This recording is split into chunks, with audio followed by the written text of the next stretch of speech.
Good morning. Thank you for being here. Thank you for your attention. Thank you for being here. This is the Lunch and Learn on mental health and substance abuse. And we're super excited that you're all here to work through these opportunities with us today. Thank you to our panelists. I'm a commissioner newly appointed to the Community Relations Commission, appointed by Mayor Ginther actually on the 7th of May. So relatively new. Our mission is to enforce the Civil Rights Code. So we work with the city attorney to help anybody who's been disenfranchised or feels those civil rights have been infringed upon. That said, I'd like to introduce your moderator for today. This is another commissioner, Allison Poirier. Thank you, Allison. Thank you.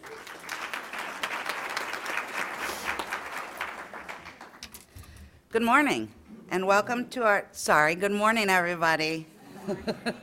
And welcome to our 2018 Lunch and Learn series. I'm Commissioner Poirier, and I will be your moderator today. Before we begin, I'd like to introduce our commissioners. We have Commissioner Nelson, we have Commissioner Gross, and Commissioner Jindal is here somewhere. As well, we have staff members Gail Gray and, oh, I'm sorry. I thought I was being given a directive. I'd like to thank all the staff for their support. Secondly, the city would also like to thank Hound Dogs Pizza for their sponsorship. Please enjoy your light lunch and visit our resource table if you've not done so already. At the conclusion of the session, please return your evaluation forms back to Gail so that we may incorporate your suggestions as we progress. This year's Lunch and Learn series is titled, It's Our Community, Let's Make a Difference.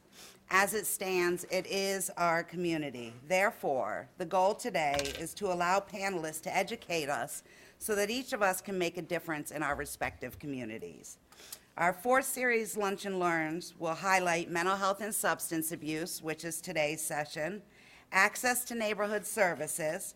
We're providing a look into community violence, and we will hold a conversation on multicultural inclusion and acceptance. Today, the final 15 minutes will be provided for questions and answers. As we proceed, please jot down any questions you may have. At the end of the panel discussion, you will be asked to approach the microphone and pose your questions. At this time, I would like to proceed with an introduction from our panelists. Please introduce yourself, who you are representing, and what you do for that organization. My name is Jonathan Wiley. I'm with the Alcohol, Drug Addiction, and Mental Health Services Board of Franklin County.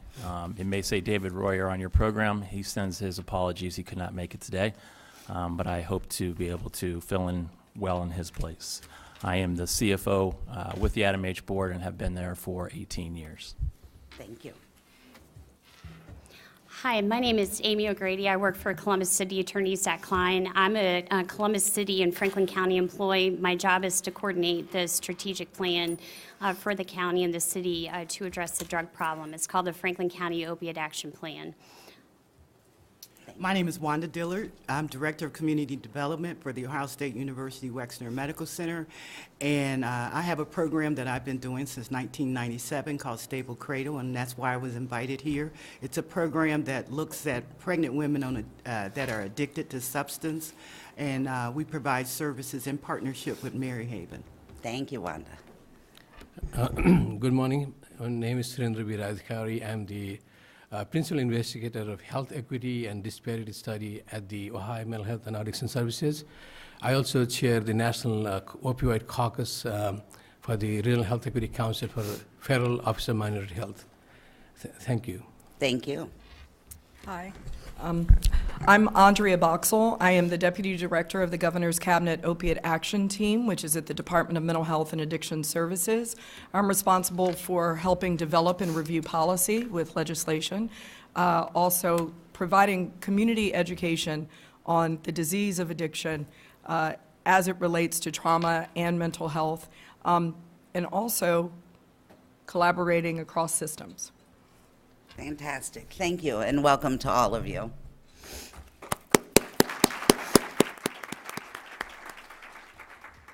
So we'll jump right into the questions. And the first question that I have is, has mental health or substance abuse affected you directly? And if so, has that transitioned into your professional life? So I guess we're just going to go to the line, and I'll take that first. So I mentioned before I've been with the Adam H. Board for 18 years, and before that I was with the Ohio Department of Alcohol and Drug Addiction Services, for those of us who've been around long enough to remember that that was a separate agency from mental health in the years past. So I've been in this system for about 25 years. So to kind of divide this question between professionally and personally, professionally I've been a part of this system for a long time. I was intrigued by some of these questions who have been around longer than I have. So it'll be interesting to hear perspectives today over the decades of advancement that we've made. You know, our job at Adam H. is to plan, fund, and evaluate services in this community and to provide and make sure there's a full continuum of care for both mental health and addiction services across the county. So that's our ultimate statutory goal. Personally, so I've been involved in youth, middle school, high school sports for most of my adult life, last 20 years. And I've coached a lot of kids. And I've had kids that have played for me when they were in elementary school, kids that have played for me in middle school, high school, that have gone on and later I've observed them either struggling with addiction, overdosing and dying, or committing suicide. I've experienced it all. And so I didn't get into youth sports, obviously, for that reason, but having the knowledge base that I do and the experience I do within the Adam H. system and within the mental health system in general has certainly helped me to deal with it myself, helped me to explain it to my neighbors and my friends who also have children who have been affected by these diseases. So, it tears you up every time you experience it, and I think it melds well with the job of trying to get done what we're all trying to get done, as Andrea said, collaboratively. Thank you, Jonathan. So I had a very good friend that I met when I started out as a young lawyer, and I learned later on throughout both of our careers that as he had a successful law practice, a family, 2 kids, he suffered from severe depression. And one of the things that I remember greatly was prior to his death, I saw his law partner and just passed by him in the hallway, waved hi, and that was it. And I learned, a couple days later that he had committed suicide. He went off of his medication and was trying to go off of it many times and just felt, overwhelmed with everything that he was dealing with. And I've had a lot of positions. I've, worked with a number of boards. Thanks to Andrea, got connected with Huckleberry House, NAMI, Ohio, and through my time just representing folks in the criminal justice system, it really just made me want to think, regardless of what the job was, how can we make sure people get access to the help that they need? How do we make sure that we don't lose more people like my friend? I've had people close to me that, one in particular that I grew up with, an individual who had an addiction to heroin and meth, and he's been clean for about 15 months now. So, how do we just keep supporting him and others to be in this position? And really, it's led me to where I'm at today. Thank you, Amy. Wanda? Yes, I think I can bring it closer home. I have a brother who had an addiction issue and also mental health issues. And he was a very talented artist and was known all over Columbus for his artists. And I still today deal with him and his mental health issues, which get kind of interesting at times, along with his addiction. It very well gets to the point where he had to have a colonostomy. And my younger brother went down to take him to the colonostomy. And he had decided to drink a couple bottles of beer before he had his colonostomy, which delayed his colonostomy for 5 hours. And so my younger brother called me, and him and I were on the phone. Do I need to come down? Do you have to come back to work? Trying to still deal with him. So, like I said, it comes close to home to me. So I'm very passionate about substance abuse and very passionate about mental health. Thank you, Wanda. The way it has impacted me directly, there are so many examples, but rather than that, I just want to focus on that. Mental health and substance abuse is such a powerful social stigma in many communities, not just communities here in the United States, but especially for those new immigrants and refugee and other population, it's a huge issue. I think what has happened is that over the years there has been a tendency that now community members are increasingly accessing those resources. Now, especially when they come to the United States, help-seeking behavior is much easier than when you're with your community, when you are identified with so many folks that you really that know you closely. So I think we have to really take advantage of the fact that mental illness is a treatable disease, just like substance abuse. So I think we really have to create an awareness that it's really important to really drive home the message that if we need help, we have to seek help. And then our challenge is really that how to really drive that awareness in diverse communities, because if some communities are more aggressive, positively aggressive in seeking help, there are so many other communities that they kind of shy away. So I think as a provider, from a provider agency perspective, I think we have to really do a good job in being culturally competent and linguistically appropriate to really take the services to them and then hopefully drive the help-seeking behavior. Thank you. Thank you. It's kind of funny because one of the things that I thought of when I saw the question was I didn't know I had a choice in terms of what career to go towards. I grew up in a community where it was very much you're not only your brother's keeper, you are your brother. And so if something is happening with him, something is happening to me. But I'm also very aware that even within my family and within my culture, the fact that I have ADHD, the fact that I'm diagnosed with depression are often things that, that's your business. You keep that in your house. You don't share that with other people. And that allows a lot of the stigma and the problems to perpetuate. So I feel like part of why I do what I do is because I didn't have a choice. And the other reason is I don't know if I did have a choice that I would choose something different. I think that we're all given a platform, and this is my current platform, to talk about personal and professional, but also really at the root of everything, we're still dealing with the human condition, regardless of whether you call it mental health, substance use disorder, cancer, diabetes, high blood pressure. We're dealing with disease. Thank you.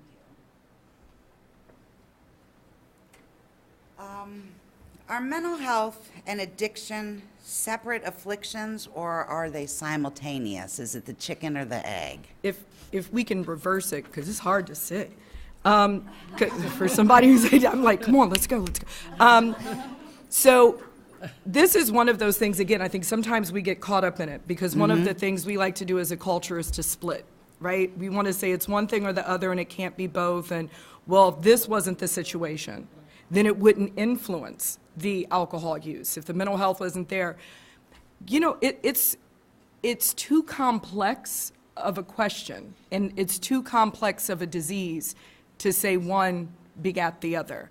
Okay. Certainly there are things that feed into it, but even when we talk about the disease of addiction, again, I think I've been in places before where they'll say, well, did you have somebody in your family who was an addict? Because that means that you're likely to be an addict. No, that's not one of the factors. Yes, there's a 62% kind of component. The other is environmental. The other is trauma. So when you look at what came first, I try not to do that. I try to look more so at who is the person who's sitting in front of me and what has their world informed them of and influenced them by. And then try and extract a little bit from that so that I have a better understanding of who and what I'm dealing with. Not necessarily by disease or diagnosis, but who I'm dealing with. Wow, great. Thank you. I'll take a slightly different perspective, and she's absolutely right. What came first, what came next is more than the issue. The issue is in our public behavioral health system, we have a lot of dual diagnoses. In many situations, we have somebody who is a substance abuser at the same time also has a behavioral health issue in the mental health conditions. And also the other thing is either one can start before the other one, because somebody could be a substance abuser, but because of that addiction, now would add to the other burden of behavioral health. So, or it could have a behavioral health burden and to to kind of cope with your behavioral health burden, you might start being abusing substances. So it could be either way. I think that the right question is always to look at that from a clinical standpoint or from a diagnostic standpoint. The behavioral health provider really has to look at a client and really try to assess both, because sometime in a presentation in a trauma-informed care setting, a physician once was saying that the screening behavioral health in the referral treatment is really weak in physicians, that not many are consistently asking. There's a host of reasons. One reason being that you're only given 15 minutes of time to talk to a patient. Now, if you begin to ask about, you don't really look well, do you have had some, is this something bothering you? You really don't have time to do that. So we are really caught up in a very capitalistic society framework where even though the physician had the good heart to do that, sometimes they shy away from that. So I think that's why many of the dual diagnoses are kind of underdiagnosed in many situations. You treat their somatic conditions, their physical conditions, but you're not really treating their behavioral health condition. Okay. I have had clients from refugee community come to and talk to me, said that she believes that her uncle has mental health issues. But then whenever she takes him to a physician, the physician is not asking him that, do you have, is something bothering you and something. So she was asking me, what do we do in those kind of situations? I said, well, next time you take him to the same physician, make sure to ask that, you have seen these kind of conditions, would you be willing to refer him to a psychiatrist? Okay. Things like this, just an example. Okay. Okay, thank you. Thank you. It's a complicated question, and because I live it with my brother, it's a complicated question, which came first. But what I do know, they're both there. And what I do know that it's difficult when the person thinks that they're fine. And you can't get them to convince them to say, you really need to talk to a social worker, you need to do this. Ain't nothing wrong with me. That's the answer you get. But you know that because of the behavior, that there's something going on mentally when you won't cut your air conditioner on because you're scared you're going to get pneumonia. Okay, so you leave your door open. I got to talk to the apartment manager because he's leaving his door open and the other tenants are complaining. And then when you ask him, he goes off about the other tenants, what they're doing, and not really dealing with what he's doing. And then he finally put a note on the door and told everybody to kiss his butt.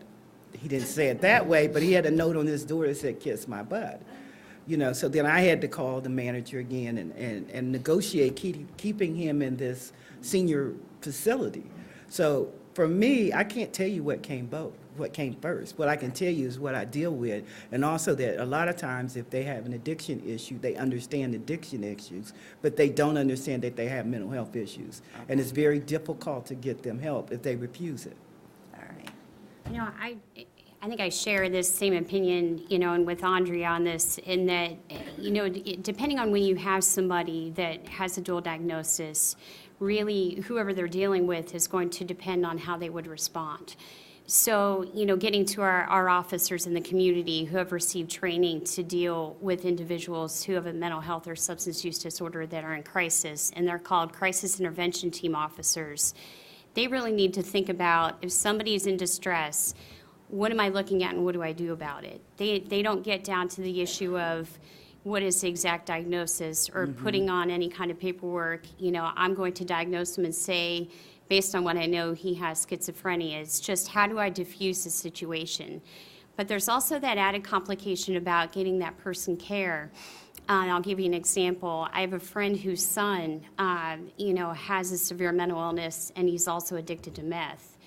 So in the many times that he's had to be taken to the hospital, that hospital provider has to assess, how do I ensure that when I'm providing him care for him being in psychosis, that I take that fact that he's a meth user into account?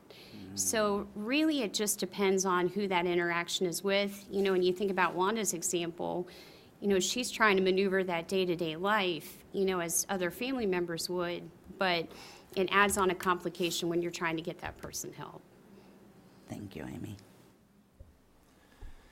So I think all the panelists have made great points about this issue. This is one of those issues I was talking about earlier that's been around for decades, literally. I've seen heated debates between mental health providers, professionals, and addiction providers in Washington, D.C. I've seen it locally, and I've seen it at the state level. As I said before, we used to have a separate department at the state level for addictions. Now it's combined.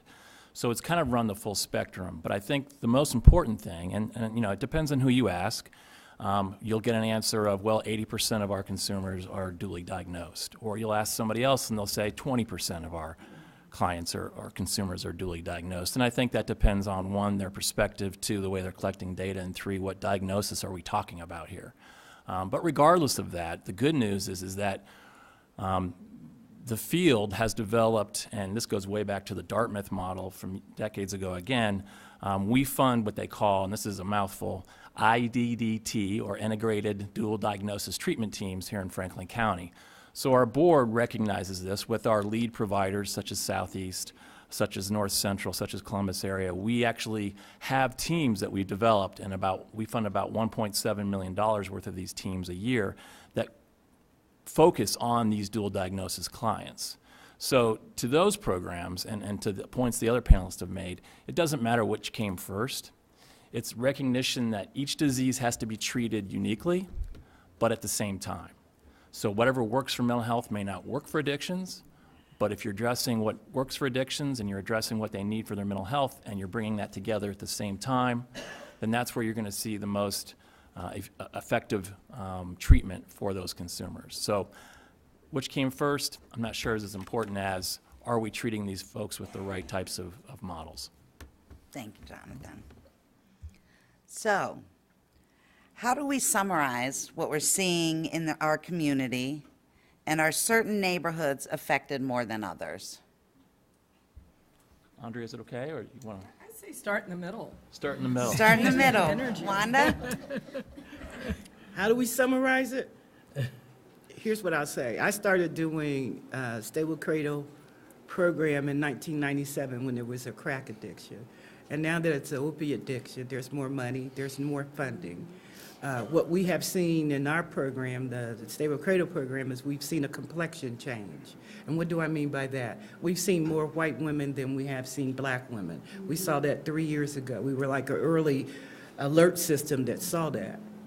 Okay, so I think it's different in different neighborhoods, but I think we do have a window of opportunity, especially communities of color and neighborhoods that are colored, that are, that have predominantly colored people. We have the opportunity, I think, to do prevention programs. So some of that opiate money needs to be utilized for prevention programs in those communities before they hit. And so that's my summary of what I've seen. All right, thank you. I think one thing that we try and do with the Opioid Action Plan is to make clear that while, the plan was put in place because of the devastating effects that we've seen on opioids, that we think beyond that. You have certain communities that, in certain age populations, that the big issue is alcohol. We're starting to see more meth. We're starting to see cocaine. I mean, I feel like we, through being open and talking with them about addiction and mental health and not just opioids, we're starting to get to the core of people who are saying things like, I need to know where to get help. I need to make sure I understand what naloxone is and why it's available. We're getting a lot more questions about, just that core, what do I do, because all of this devastation is happening around me. When you say certain neighborhoods are affected more than others, sure, that's true. I mean, we can overlay various maps of overdose deaths, naloxone administrations, and, it's definitely in some places more than others, but I think you still have areas that you say to them, while opioids may not be devastating in the part of the county, we still need to think about addiction. And I do think it's hard because data can be very misleading. And I think that we have, and not with intention, but we've perpetuated this myth that the impact is primarily the white community. Actually, what the data shows is that African American deaths have occurred at 3 times the rate based upon incidence, prevalence, and population. And so while we feel somewhat that this is a white issue, it's because that's what's being portrayed to you. in the media. We're not having very frank conversations about what the data is showing us. The other thing is, part of that may be out of fear. I'm just being honest, because my fear is if that gets out, are you going to pull money? Because historically, the way the people of color with the disease of addiction have been treated is that they're morally corrupt and that there's criminal elements that are attached to it. So when this funding came out, and you talk about funding, I mean, we received $26 million. I work for the state, and I will say this, Wanda, I don't whisper, and I'm not going to lie about it. I think we need to be transparent about what even our concerns are on the state level. We do recognize this as a disease, as it has always been, and we do recognize that there has been a change in terms of how money is allocated based upon the population that's being hit, or at least portrayed. Is that money going to get pulled back if indeed we start talking about the true impact on communities and neighborhoods? In addition to that, is it going to change when we find out that it's methamphetamine? Because it is. It's not that it's coming, it's here. And we're hearing incidents of, in the communities of, but that's how I got off heroin. I switched over to methamphetamine. And for many people, that's not a proper harm reduction model. But to them, it is, because I know my meth dealer and I know they made it in the house versus the other stuff that's coming off the street. I don't know what they stepped on it with. Right. And so for me, we need to look at the data, but we need to critically analyze that data. And then we need to use that data to inform us, as Wanda said, about prevention and what kind of prevention programming works. The other thing that struck me was Ohio, Florida, California, and New York have the highest death rates for the aging population over 55 with opioid overdoses. And when you consider the change in the demographics over the years, we're not exactly doing prevention programming with the aging population. We've always focused prevention on young people, but there is someone who is the opiate naive who's never taken it. So it isn't just prevention of one small community or one age group. There are a lot of different demographics that we should take into consideration, but my main thing is be critical of the data. For example, when they tell you the high zip codes, that just means the place of death. It doesn't tell you where they came from or their most recent residence. And we know that most people who are going to use within 3 to 5 minutes of scoring because they're not going to delay their use. And so that may occur where it's most convenient to traffic, and I'm off my soapbox on that one. I like your soapbox. Okay, you good. Go ahead. So, I think one takeaway, and many of you probably already know this, but one takeaway is to know that mental health and addictions as a disease do not discriminate based on any kind of socio-demographic statistic. We have issues in our affluent parts of the county. We have issues in the inner city and everything in between. So this is a disease that does not discriminate based on your background. But having said that, we also recognize, as has been discussed, that there are areas of town within the county that may experience different levels of certain types of issues with mental health and addiction services, and certainly the opiate epidemic is a good example of that. We do have some data from what we just opened up the Addiction Stabilization Center, the Maryhaven Addiction Stabilization Center down in Marion Village, to address both the triage and the detox and the ongoing treatment for access for those folks who have overdosed or come to the center wanting treatment.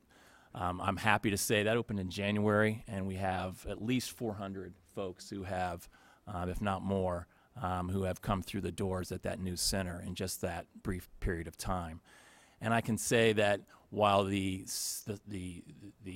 center itself is running at capacity, it is being managed to the point where we still have access. So for the first time maybe in this county, I don't want to say we have treatment on demand, but we have available treatment for the overdosing population, the opiate addicted population, that they can receive help right away. And our board is doing everything we can to fund those programs and to incentivize providers to take those types of clients the same or next day, because as we all know, if you don't intercede and engage these folks immediately, they're going to be back on the street looking for their next score. Having said that, we also, I think prevention was mentioned as a service. We certainly see the need for that. So we have focused over the last 5 or 6 years now on making sure that every school district in this county, including Columbus Public and every suburban school district, has mental health and addiction prevention services in that school. So we've spent literally millions of dollars in working with the school districts and our network of providers to go in and ask the school districts, what do you need? Because one way to reflect the different community needs within it is what each school district represents. So you may have one school district that really wants our providers to focus on suicide. You may have another one that really wants them to focus in on deviant behavior, so to speak. So it's really important to get in at that local level and customize the needs and meet the needs of those individual communities. Thank you. Doctor? Without repeating some of the nice things that are being said, I think pretty much the panel colleagues have touched on every aspect of that. Just wanted to add to that by saying that one thing, number one point is that because of the lack of granular race and ethnicity data, sometimes the issues masked by lack of data. So what we are seeing is not what it is really. So we are not really seeing the devastation the opioid use overdose deaths have caused. And sometimes we are just focused on overdose death, but then we are not really focused on other issues where how families have been devastated, how children are ending up in foster homes, how children are ending up with grandmas to take care of them when the grandparents themselves cannot take care of them. So we have had situations, and then the law and the enforcement, Andrea can speak to that hours and hours on that. So that's one of the weak points. The other point is that we're also being really focused on the synthetic versus the prescription, in the non-synthetic versus the synthetic opioids. Because of the rising overdose death and the high rates in overdose death statewide in many of the states, we are being more focused on the opioid, but then we are still not looking into the heroin and other, how it has really damaged families, how it has really created a havoc in diverse ethnicities. And then if you look at African American communities, it's not just opioid, it's more of the heroin, crack, the other opioids have really impacted their lives. Then if you are looking at the Native Americans, now the Native Americans are coming very aggressively on this nationally, because as a part of my national work, I have been touching base with Native Americans in Minnesota and many other states. They have seen 40-45% overdose death rates rising in the last couple of years. So I think the opioid epidemic has really hit across all the diverse races and ethnicities, but because of the fact that only certain data is exposed, only certain data is available, sometimes we are really challenged to see how it is really impacting. So I think we really have to do a good job with that. So yeah, thank you. Thank you, panelists. Do those neighborhoods that we're talking about with higher substance abuse have similar substance abuse usage? Are we noticing similar characteristics amongst any of the neighborhoods? So I mentioned earlier the Addiction Stabilization Center, and we have some local data, which sometimes is more believable than non-local data, whatever that might be. But we do know, and we are starting to track where the referrals are coming from. So we do know by zip code that there are certain parts of the city that share similar characteristics, whether it be location or whether it be something around poverty levels or employment levels, socioeconomic levels, where we see higher rates of admissions into the Addiction Stabilization Center. Those are on the south side, including Marion Village, where the center itself is located. And while we didn't locate it there for that reason, we were very lucky to find a facility that we could open up quickly there. It certainly has served the south side, but it also has taken in many consumers from the west and southwest parts of the city, from the Linden area, the north side of the city, or of the county. And really, it's taken in consumers from all over the county. So it's local data that tells us, yes, we do have pockets. it doesn't mean that those problems don't exist. And I'll give you an example. It was mentioned earlier. We know that the African American community has experienced opiate issues for decades. And so we're looking into where are these EMS runs going? Where are the first responders going? What's the rate in those zip codes? And how many of those are coming to the Addiction Stabilization Center to make sure that we're not missing some part of the city in terms of whether it's a transportation issue, a cultural issue, a stigma issue, what's going on in those areas of the county where we know there's a high incidence of first responder runs for overdoses, but that part of the county is not being referred to the Addiction Stabilization Center. So we're sensitive to it, we're beginning to measure it, and we're trying to respond to it. I think you have some communities that, still really aren't grasping the depth of the problem, or even if they're saying, well, my community doesn't, have a problem where we're seeing a large number of opioid overdoses, that they don't realize, that it was 15 years of, prescribing, over-prescribing and other things that happened to help get us here. So they're not in that prevention mode of how can I, while we may not be having a problem, how can I prevent it from ever happening? The other thing that I'll say is that when you think about, I have a slide that I put up oftentimes when I talk, and when you think about somebody, getting into treatment, it's not just like you see on television where someone will go into a fancy place for 30 days and, then be out and poof, they're fine. You need a lot of support. You need to make sure that you have access to a home and to food and to childcare. And if I'm in a treatment facility or if I'm going to somewhere outpatient, how do I make sure I have that coverage so I can get what I need to get and then be home for my kids after school? It takes a village, and it doesn't happen overnight. So we have pockets of Franklin County that may have more of those recovery supports, I'll call them, than others. And it's a matter of making sure that when we have this action plan and when we work with our partners like AdamH or others at the state or other city and county agencies, that we're paying attention to where those recovery supports are and where they're lacking. Wow, great, thank you. It's been kind of hard. I think the cities are always the easiest to point out inequity, right? So we know again, I always compare it to other health issues. High blood pressure, diabetes, these are the same communities that are being impacted by the opioid epidemic. So it has a lot to do with social disparities and what's available and what resources are there. Now, having said that, we have 32 Appalachian counties. Why is their rate so high?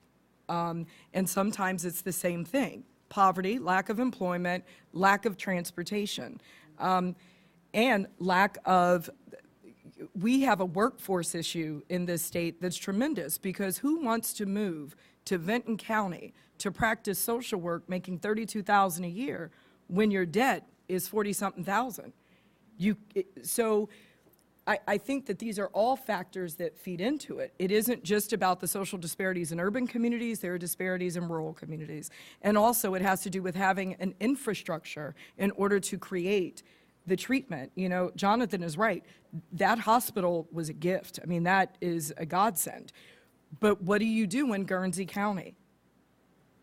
And where do you get the funding for it? And then you say, well, the Adam Board has to come up with capital to match what's the tax base in that county?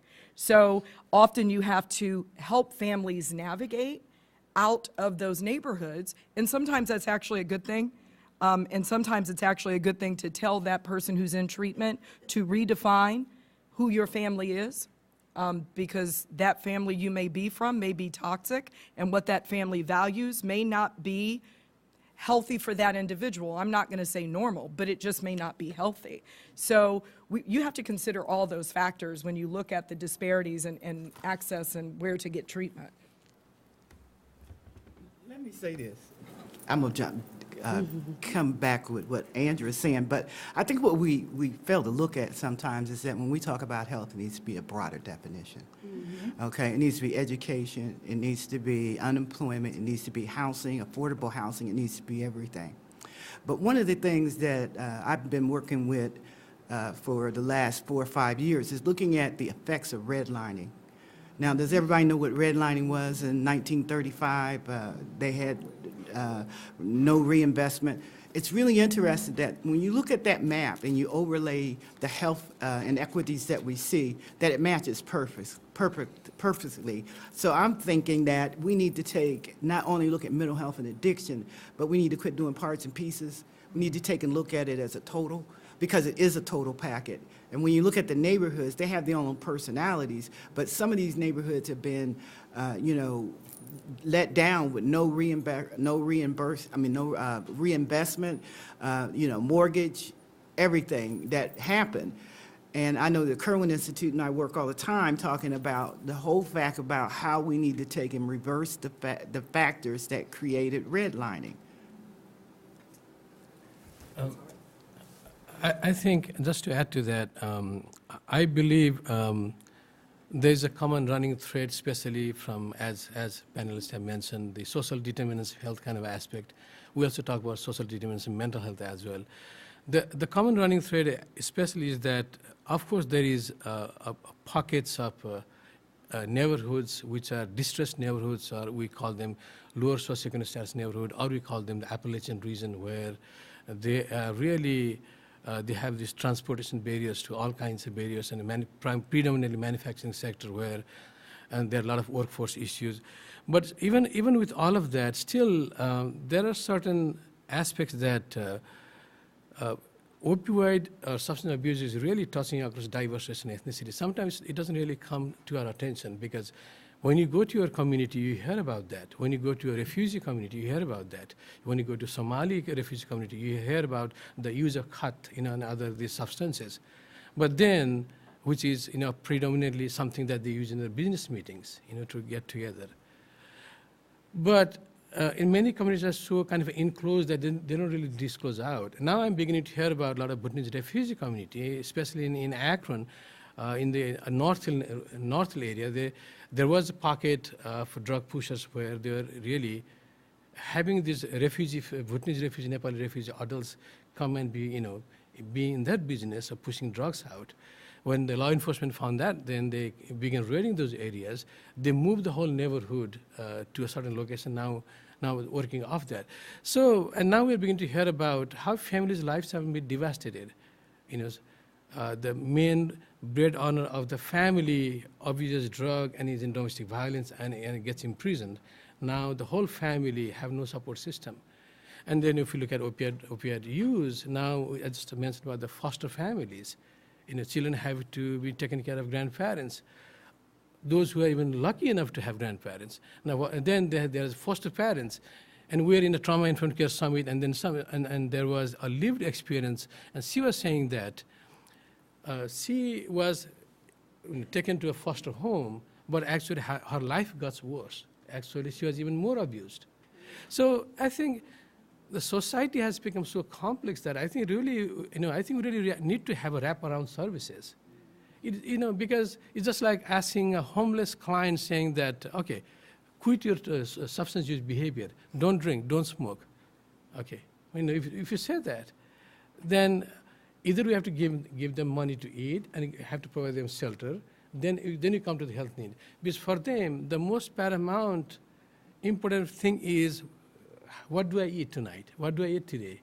Do I get to eat today? So you are talking about the health need, but they are talking about their basic needs.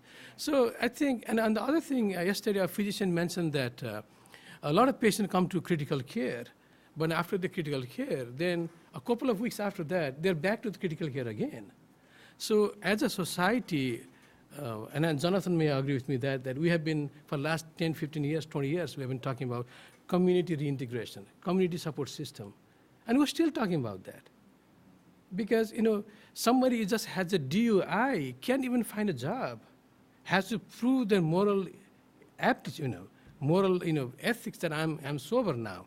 Even with that, can't find a job. So on the one hand, we have identified the structure and the system in place that would take care of them, philosophically, hypothetically. Then they go out and try to find jobs, can't find jobs. Now, how is that person going to relive their lives?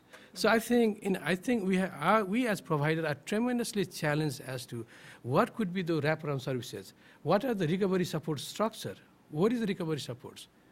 What is the policy? Because we keep on saying these things, but then there was only one health disparity law passed in the last 5 years in the state of Ohio.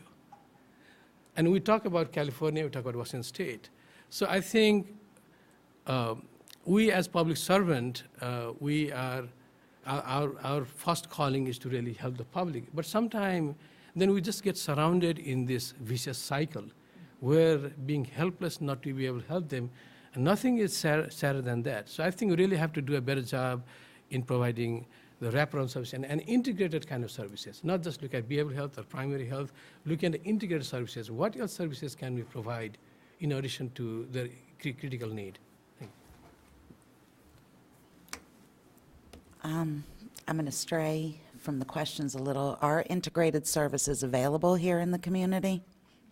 Yes. Okay. You can do the local, I think Jonathan can cover the local better, but we do have them. Yeah. As I mentioned before, in terms of integration between mental health and addiction services, certainly those services are available. But it's not just those who are being treated on the specialty teams. We try to strive to make sure that mental health and addiction services are addressed throughout the entire continuum. And to your point, yes, we are really focusing in on those support services. So those support services are very important to be integrated into, whether it's transportation, whether it's employment, whether it's housing, whatever that's, that support service. One of the, and we'll get into this later question, but one of the support services that we've really tried to strive to do in this community, and I think across the country really, and it's a true success story, is integrate peer services into the spectrum of services, because not only is that an effective way to treat consumers, but it's also in and of itself a success story about those peers who have entered into recovery and are able to now give back to the systems that helped them get to where they are and helped. And so these peers are really helping the other professional clinicians, the first responders, everybody who touches our consumers, to have a perspective that is unique to that disease that only those folks can really address. And I think that makes everything much more integrated and much more effective. Great, thank you. How about if a friend or a family member has a mental health or substance abuse disorder? How can we as a community or an individual approach or intervene? I think we've often heard stories about people who are trying to seek help, for a loved one, and they get on Google and they find places in Florida or something completely off the grid. I can't stress this enough. You have resources here. I think our answer to this question for all the panelists may be similar, if not the same. So I'll just make a couple of points. Adam H. is great on many levels, but I know that they have resources on their website, that provide good advice for families that may have somebody with a substance use disorder. And, I praise our police officers and our fire department. If somebody is in crisis, and whether or not they go to the emergency department or if they go to, if that officer is dispatched to their home, we have officers that are specially trained to help, those family members intervene so they don't have to do it on their own. I think on the state level, we have a lot of resources, right? And we've been working hard, both on mental health and addiction since the merger, to make sure that it's as seamless as possible. The most recent that we have is our crisis text line for mental health, which is 4HOPE 741-741.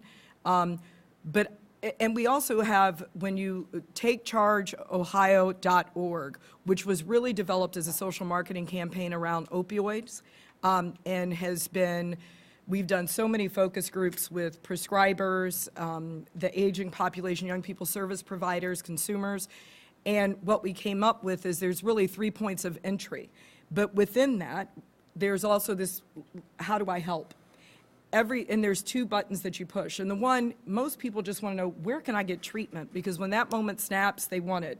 Well, we're linked to the Emerald Jenny Foundation, which is a repository that was started by a family that lost their daughter, and they were IT specialists.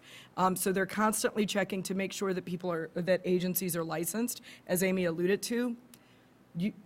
a lot of places can set up treatment, and the licensing and certification in certain states aren't the same that we require. So you want to be really critical about where you're considering sending yourself, a friend, or family member. The other thing that I think is critical is realizing that not everybody has internet and not everybody can read. One of the things that shocked me was I was in Ironton a few weeks ago, and one of the nurses was like, "This is great, thank you for take charge, wonderful. A third of my patient list can't read." So we automatically have these cultural assumptions about how people navigate treatment. Sometimes it's only the conversation, so you want to make sure that you as a provider are establishing that time for that interaction. The other thing that I realized is it's all right to have a treatment plan or an emergency plan for that friend or family member, because again, it's always about opportunity. And if they come to you, you can't say, "Hold up, wait a minute, let me call up so-and-so, let me do this." You can have a list of resources available and know who to call and lay some groundwork for it to be a little bit easier. But again, with regard to these resources, which I do, they're great. The ATOM boards, the state of Ohio, even our G-COPE page, our Governor's Cabinet Opiate Action Team page, we outline the prescribing protocols, what are the rules, where you can get naloxone over the counter. But I always fear, what about the community that's rural and doesn't have broadband internet? So we've started developing those tools to be able to dispense either through the area office on aging or through the local ATOM boards. And again, not making the assumption they can read. Thank you. I'd be remiss if I didn't speak to the local crisis lines, but let me expand this question just a little bit. So I think one of our focus of our Board of Trustees have asked us to focus on is obviously the consumers are our first customers, but we're really looking to focus in on the family members themselves who may have loved ones who are experiencing it. And there's a difference between addressing somebody who has a disease or has a problem with mental health or addiction services and supporting those family members who are trying to take care of them. And we know that there's a lot of frustration and not as many resources potentially to meet them. So when we look at this in terms of giving access to care, getting information about how to address it, it's really important for us here in Franklin County to address the family members as well as those experiencing the diseases. Having said that, NetCare, which many of you probably have heard of, is our front door. It's who we fund primarily as the county ATOM H board. NetCare is our front door access line. Their number is 614-276-2273. They also have a website, netcareaccess.org. And then, as mentioned before, I think by Amy, atomhfranklin.org also has resources on that. But if I could just take one more minute to something that I think is really cool, if I can use that word. Because I guess I'm getting older, but one of the things that we've really developed with NetCare recently is a chat line. And while I certainly appreciate Andrea's comments about certain communities not having access to the internet, so you can use the phone number, but the chat line is really something that's taking off. Because so many of the, I don't know, millennials is the right word, but of the new generation would rather find out about things by contacting someone through a chat line than picking up a phone and talking to somebody personally. So we have trained clinicians on our crisis line with NetCare for both phone calls and chat services. And all of that information on how to access that chat line and those phone services is on our website, again, atomhfranklin.org or netcareaccess.org, and the number I mentioned before. So please share that with folks and let them know you don't have to talk to somebody. You can type it in a computer and they're going to get back to you. And I think it's becoming an increasingly popular way among the newer generation, especially to find out information. Great. I'm sorry, you go ahead. Go ahead. I was just going to say, since I deal with pregnant women and with substance, we use the peer-to-peer model, which works very well. Our limitation, though, is because the OB/GYN doctors, we have a limited amount of physicians that are trained in medical-assisted therapy, which creates an issue because you have a handful of doctors that all the women go to.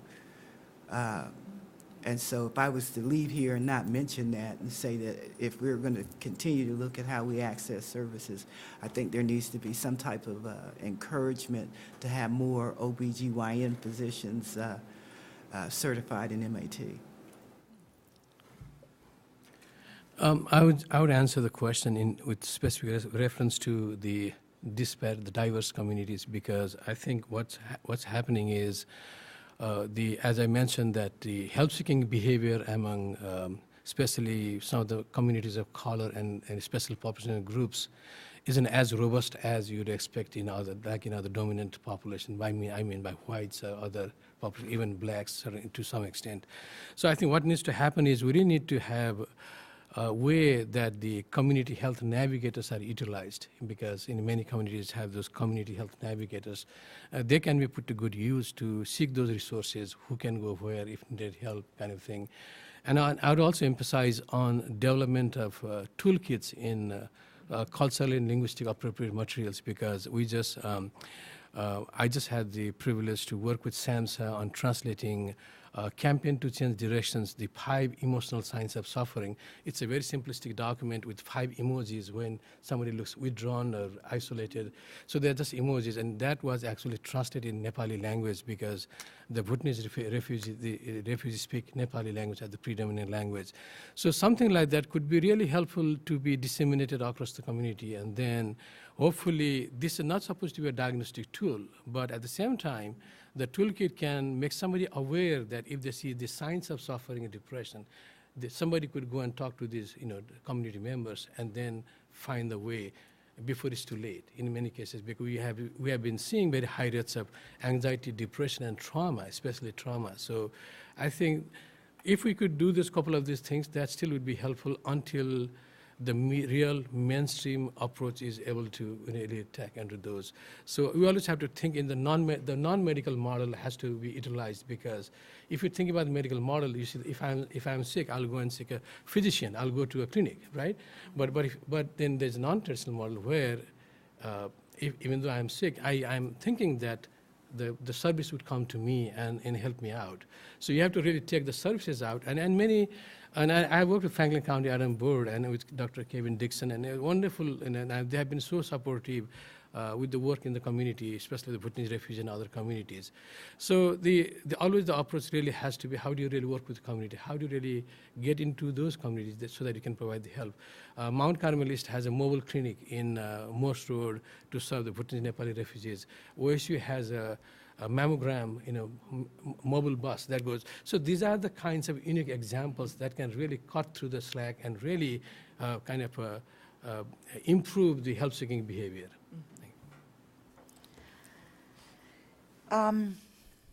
We've talked a little bit about resources in a general stance. Are there any specific resources that we can share with the audience today so they can assist individuals that are looking for support? Again, I would say, there are a lot of local resources in Central Ohio, which you will gain access to simply by going to the Alcohol, Drug, and Mental Health Board. Also, your local, your insurance provider through EAP is a really good, it's a really good resource, but I have to stress, don't wait last minute. It's best to have conversations when the crisis isn't in front of you. And then I would also stress, again, use the state resources that we've given to you. Go on to the Department of Mental Health and Addiction Services, and it will link you to Franklin County. It will also talk about the Emerald Jenny Take Charge Ohio, but also the mental health resources, which are also plentiful. Okay. Can I ask real quick, Andrea, you say you have your list available. Can you give me some examples of what should be on that list? Well, one thing I always recommend is, and I think Jonathan and Amy will probably be able to speak to this better, but we have a quick response team, and the state has been funding several of them. These are overdose response teams that will come to the home after an overdose with law enforcement, EMT, social worker, really try and de-escalate the scene, but also try and get the person linked to treatment immediately, as well as educate the family on, here is your naloxone, and here's where you can go for support, because this isn't an issue that is isolated for the person who's going through it. The other thing that I do is, I want to, when I meet with families, I say, okay, what's the crisis plan? What kind of circumstances? Know ahead of time, what are the circumstances where something can happen? Is it, well, they come over once in a while to take a shower, to eat? Okay, do you have your Narcan available? Do you have your naloxone? Do you have the phone number for when you call 911, what the overdose response team is? Or ask for a CIT officer. These are people who are specifically trained in dealing with mental health crises. And then what are the resources you can send a person to? For example, there's some great treatment facilities here in Central Ohio that are not Medicaid eligible, and for many people, that is their access. We enrolled over 700,000 people in Medicaid due to Medicaid expansion. If that is voted out and goes away, we will have an issue. And so making sure you know what treatment is available, both mental health as well as the disease of addiction. And as Jonathan said, the starting point typically here in the moment of crisis is net care. So even having that written down would be critical. Right. Thank you. I would just add to that, this is not a local resource, but at the same time, it could be a local resource. SAMHSA has a behavioral health treatment local providers list. So anybody who wants to get an idea as to who are the providers, even in Franklin County, who are the providers in Southern County in Ohio, and this is a tremendous resource. In a listserv, somebody from Maryland kind of asked about there's a Vietnamese gentleman who has who is addicted to crack cocaine. Now he wants to seek treatment. Now here this is coming from Maryland, right? So, and they are not able to guide where do they send this person to. So what I did was, okay, let me go into SAMHSA treatment provider link, and I was able to find somebody in Virginia that the person could, and then I shared that nationally. So if those kinds of resources could be useful, I think it could be useful for anybody, even just for people like us. Then there could be of immense resources to. So you could all you could go to just Google SAMHSA behavioral health treatment provider, and then that's the whole range. You can go to Ohio, you can go to any state and look at all the county, all the list of providers, and you can even do a filter by search by what clientele are served. Okay, just wanted to add that. Thank you. Thank you. What did you want me to add? Well, if you've got something to add, please do. If not, we can move on. No, I don't have anything else to add except for, the things that I've said. Okay, fantastic. I had a couple of things. Again, I'll stress how wonderful it is that we've now, are supported by AdamH, two of our law enforcement agencies, and one of our fire departments here in Franklin County. So in Columbus, we have that REACT team that I mentioned earlier that works hand in hand with Southeast, and they have both people from Columbus Police and Columbus Fire who are, again, not only helping to meet that person where they're at when they overdose, but also, as Andrea mentioned, the fire department is following up the community to make sure that that person gets the access that they need for help. One other thing that I think is underutilized that I've had wonderful luck with in the past is that Mental Health America Franklin County has an ombudsman. And that ombudsman will help families and individuals that need help walk through the system if they have a mental illness or a substance use disorder that they're looking for help with. Oftentimes you won't have individuals who are able to get a list and just start calling people on the phone. It's overwhelming, particularly if that person or that family member is in crisis. So the ombudsman really is a navigator through the system to help make sure they get to the place that they need. Very good. Thank you. So all of the wonderful resources that have been mentioned, to Andrea's point, we have to keep in perspective that in Franklin County, we are very lucky. And we are lucky because of folks like you and because of a supportive tax base who's willing to fund a levy. So one of the key things that AdamH, if not the key things that AdamH boards do across the state is raise levy dollars. And we're in the middle of a 5-year levy cycle right now that you all approved. Without that levy, we're not going to have a lot of the resources, the ombudsman, some of the training around, the REACT teams and things like that. We're not going to have those resources without that levy. So, okay, now I've done my levy plug, even though we're not on the ballot for some time. But I think it's important for everyone to understand that we are lucky in this county, and there are very few other states, if any, that are set up with local authorities that have a taxing authority within their own jurisdiction. So it really gives us resources in terms of funding, but also to develop this rich continuum of care that we have here in this county. One example of a service that we can use the levy dollars for is the CIT training. So if you're not familiar with CIT training, it's training with our first responders and our police force and our law enforcement to make them more aware and better being able to handle the crisis intervention team of somebody who's experiencing a mental health episode. So we've talked a lot about opiates, but we have to remember that we still have the mental health issues predominant as well. And so we can use our resources here in this county to provide that CIT training. And we do it now. We've geared up where we're doing it once a month. So once a month we're sending 40, 50 officers from every type of jurisdiction, whether it be airport to Columbus, to CPD, to the sheriff's office and everything in between through this, so that for our consumers' safety and for the first responders' safety, they are better now trained on how to deal with and approach somebody in a mental health crisis. Wow, thank you. Okay. What are some of our current best practices? I think, so with regard to substance use disorder, we have a lot of prevention programming that we continue to fund on the state and local level that we know to be highly effective. Some of those things are the PACS program, the HOPE curriculum, which was just developed out of Wright State University. But we also know, and Jonathan touched on this, the peer recovery supports is tremendous, and it's evidence-based. We also know that syringe exchange programs have been considered best practice, as well as providing naloxone and Narcan.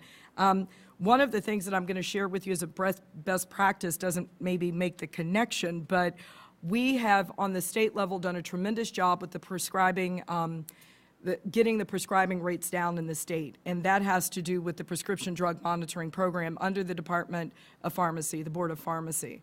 At one point, we had doctors, only about, I think they said 65,000 queries. So in other words, you have people who were pill shopping, right? And at our height, we had over 3,000 people in the state who were doing that. We've gotten that down to 207. A lot of that is because this system is able to identify who's written the script, if the script has already been filled, so you can decrease that. But the other thing that they did was to Wanda's point earlier about educating physicians and prescribers, it's one, holding them accountable. And saying that you are responsible for your patient and knowing their history outside of this incident. And so we had at one point only 65,000 queries per week. We're now up to close to 500,000. So finally we have the medical field understanding what our concern was, and it goes beyond just liability. So that's one. On the mental health side, we know that wraparound services is evidence-based. We know that the IDDT model is evidence-based. We have a ton of resource at SAMHSA, and again, with the local ADAM board, just know this, we're not going to, we do look at promising practices, right? But we do strongly advocate that dollars be sourced towards evidence-based practice. So most of us are only going to have programming that's surrounded with that, unless it's a promising practice and there's evaluation that's being done to see that there's a positive outcome. Thank you. I'll just simply add to what Andrea mentioned. In addition to that, there are also certain approaches being taken towards addiction medicine, sort of, because previous research have found that not many physicians have been really trained in addiction medicine. So she talked about the dosing and all that and limiting restriction. Now the dental board are restriction that anybody can't have more than 3 days of pain medication beyond that it requires. So there are a lot of these thresholds being created. That will also go a whole lot about reducing the prescription, the too many refills, too many prescriptions being given out. The other thing, the other promising practice is also the fact that, like she mentioned, SAMHSA has even the protocols for how do you treat pregnant women with their opioid use disorders, because then there are other also about the how do you really provide trauma-informed care, because opioid is heavily associated with the trauma. There are a lot of trauma, and our state is really ahead in many of the states. We are so proud of that. Not even though it's a negative thing to be proud of, but still we have to combat the opioid epidemic, and our state is really ahead of many other states in the sense that we have been really able to create a whole resource network, the providers, and like you mentioned about the crisis intervention training, and our law enforcement, because the law enforcement, the first responders have been so key to this, because many of them are themselves exposed to the vicarious trauma or even to the toxicity of the drug they're dealing. Many of them almost having life and death situation. So there's a whole lot of education, awareness, and also protecting them, and also really being so thankful for the job they're doing. So I think this is not just one individual, one agency effort. This is and by wraparound, we really mean that everybody has to come together, and we are coming together, I think. So I think, over time, hopefully, we'll be able to make some dent in this. Okay. Thank you. I think when we look at stable cradle, it's probably a promising practice, and here's why I say that. It's because we've been dealing with pregnant women with some type of substance addiction for a long time, and we know the peer-to-peer part works very well. We know we can get them into prenatal care, even though we only have a handful of physicians that are able to take and utilize the MAT. So we know we can get them through treatment. We know eventually they're going to end up somewhere because they're going to go into labor. And so eventually we're going to see these women again at some point. But these women come from many different backgrounds. They come from human trafficking. They come from affluent areas. They come from many, many backgrounds. The thing that they have in common is they got pregnant and they were addicted to a substance at the time.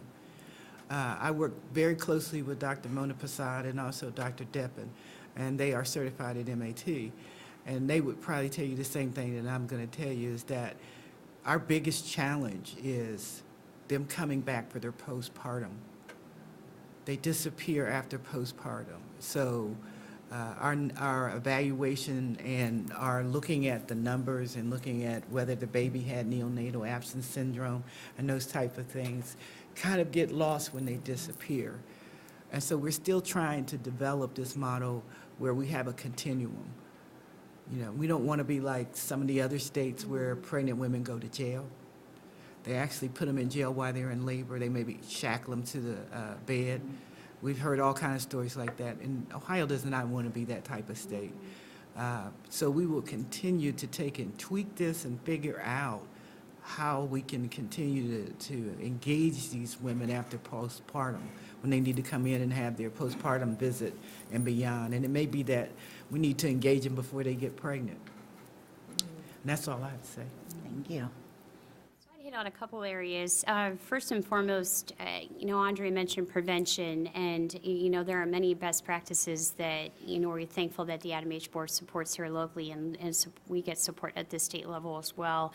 One thing that we're trying to make sure that we're cognizant of through the work of the action plan is to make sure that we're thinking about prevention largely from a K through 12 perspective and then on through college. And as Andre mentioned, you'll see there's a flyer in the back that we, are hitting on the senior population to see what we can do to talk with them about the impact of opiates on their population. When you really think about it in its broadest terms, and you're thinking about a kid from the time he or she wakes up in the morning until the time they go to bed at night, about who they have contact with, it's a number of individuals. It shouldn't just be on schools. We need to think about how we can support our good after-school activities and what we can do to support our parents and caregivers who are raising kids in a situation that, we weren't in when we were younger. And really, I think there's a lot of concern to make sure that we understand and that communities understand what prevention is. Doesn't have to be sitting somebody in a class and talking with them at a lower grade level about what heroin is and what, opioids are. It's, making sure that they're in good supportive activities and have that good connection, so when they're faced with the issue of drugs, that they get help. The other thing I'll raise is that I'm really proud, from the time I met Andrea in the court system until now, our court system has changed quite a bit.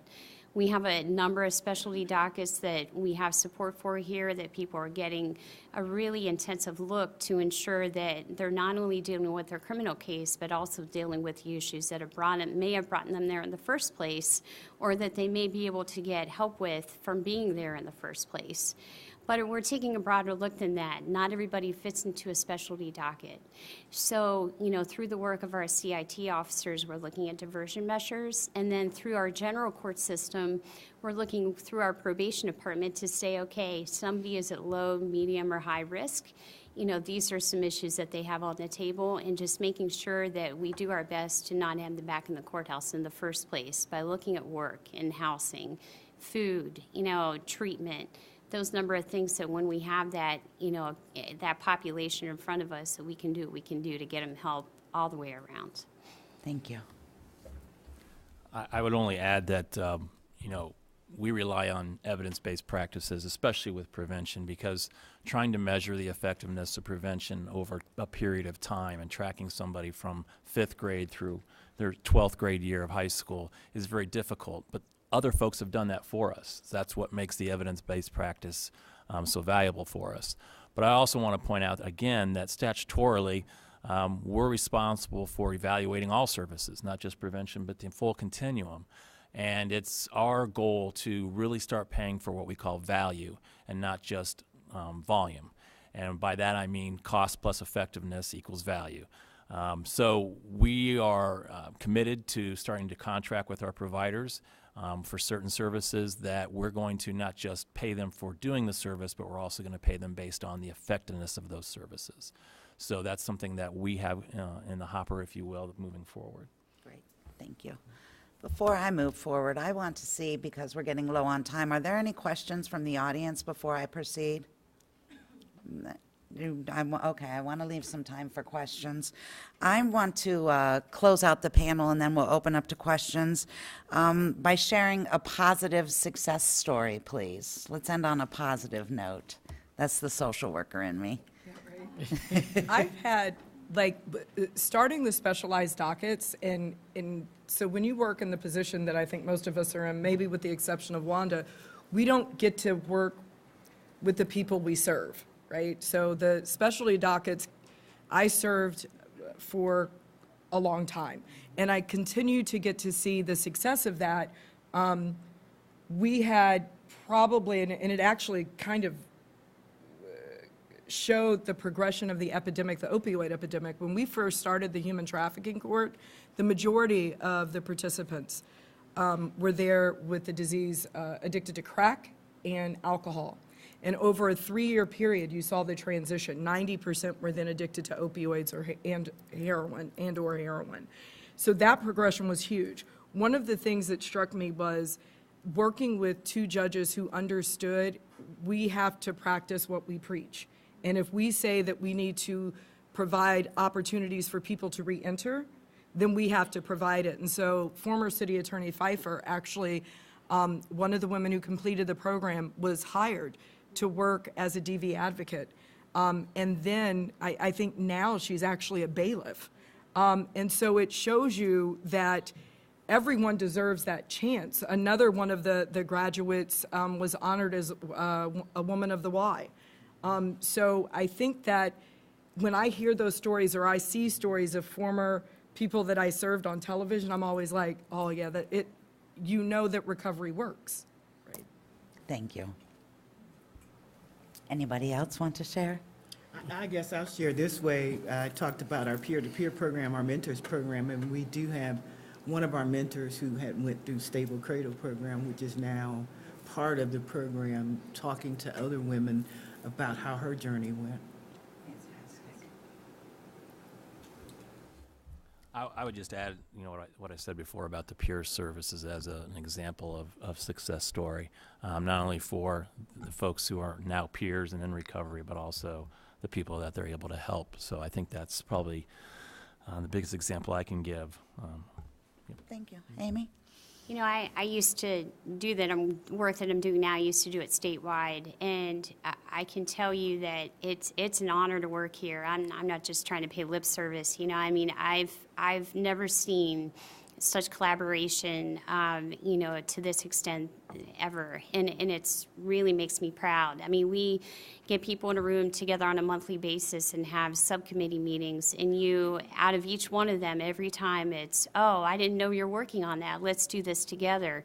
It's terrific to see the collaboration happening. And you know, I've tried to tell, you know, others locally, you know, at my work, you know, that with this work, you know, with all of us up here, if we're not doing direct service, it actually happens with direct service. You know, like you're a lawyer, someone's going to call you and say, hey, I have this legal issue. It happens in this arena as well. And I don't do direct service, but I get calls for people that need help. And that's how Wanda and I met. You know, I had a 7-month, you know, pregnant woman who was addicted to heroin, and she's now clean. You know, have a mom who emailed me the other day that her son, you know, has been clean 6 months, and she's raising her granddaughter, and she's doing terrific. We celebrate small victories, you know, and we also celebrate big ones, you know, and we see the kind of collaboration we have here. And that 7-month-old, that woman that was 7 months, she did show back up. And we did get her into the women's program at Mary Haven. Yep. But it took a minute. Yes, it did. Yes, it did. Just quickly, primarily I'm a research evaluation kind of a guy, so not really in direct programming, but at the same time, started with tobacco control, went into drug alcohol addiction, and then now in behavioral health. So, and as I look back, and this has been a very noble calling. I think it's such a pleasure to work with such wonderfully highly committed people and to know so much more about, and then really being able to do some research that could be really translated into policies. For example, I did a work with Bhutanese Nepali community, and then after that 2015 mental health study, now we, you know, Franklin County Adam Board helped with a mental health first aid training of the refugee community. Then I took them to training of SAMHSA training in New Mexico. Now the toolkit in Nepali language. So these are just small examples of how we could really help the community. And I've just been very privileged to work with very committed people. Thank you. You're for the welcome. opportunity. Thank you. Gloria, you said you had a question, correct? I think I'm going to need you to come up to the microphone if you don't mind. And if we have any other questions, if anybody wants to line up, that would be great. Otherwise, we'll do this question and close out. I heard a couple of people mention this, but PTSD in the Black community is extremely high. And I'm wondering what's being done there. I worked in this area years and years and years ago, but our kids, and they're following families. They're modeling behaviors. So how do we address what is going on in that system rather than picking up kids and locking them up and calling them names? Well, one of the, you know, and it kind of ties in, we have one other question, so I'm going to tie it in with that. And it was the positive impact. So again, out of a negative came a positive. So it was kind of a hidden blessing with all the funding that was released.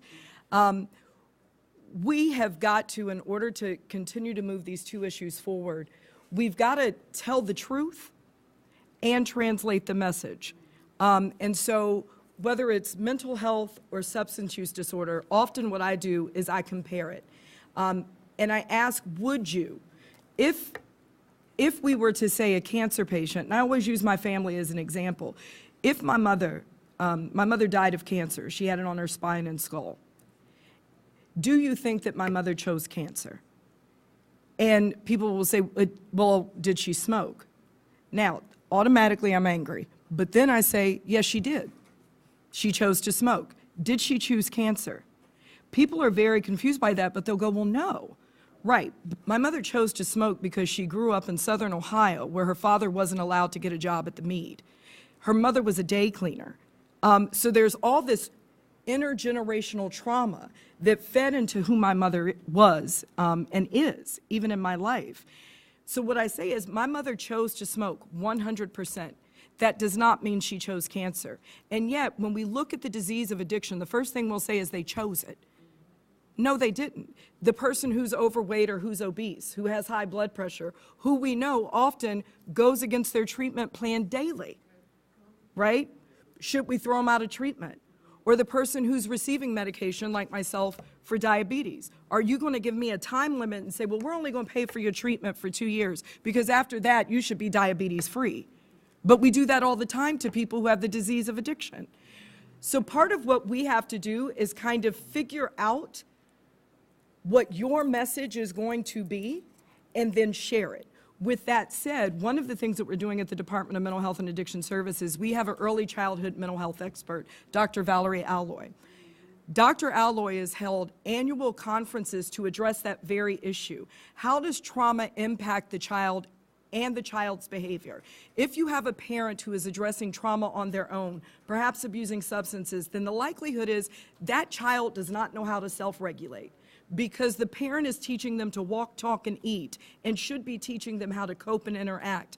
But if I'm stressing over my own trauma and using, I can't model that for my child. So I'm happy to say, at least on the state level, and I know on the local level, there is a lot more being done to say, do not arrest that child and pull them out of school.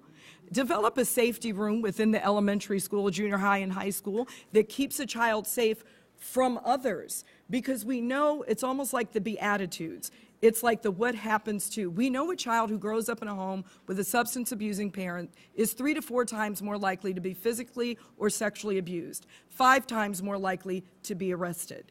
So we have to acknowledge that a lot of this is intergenerational trauma, and that we have to kind of break the cycle by keeping that person safe and hearing their story and validating what their experience is.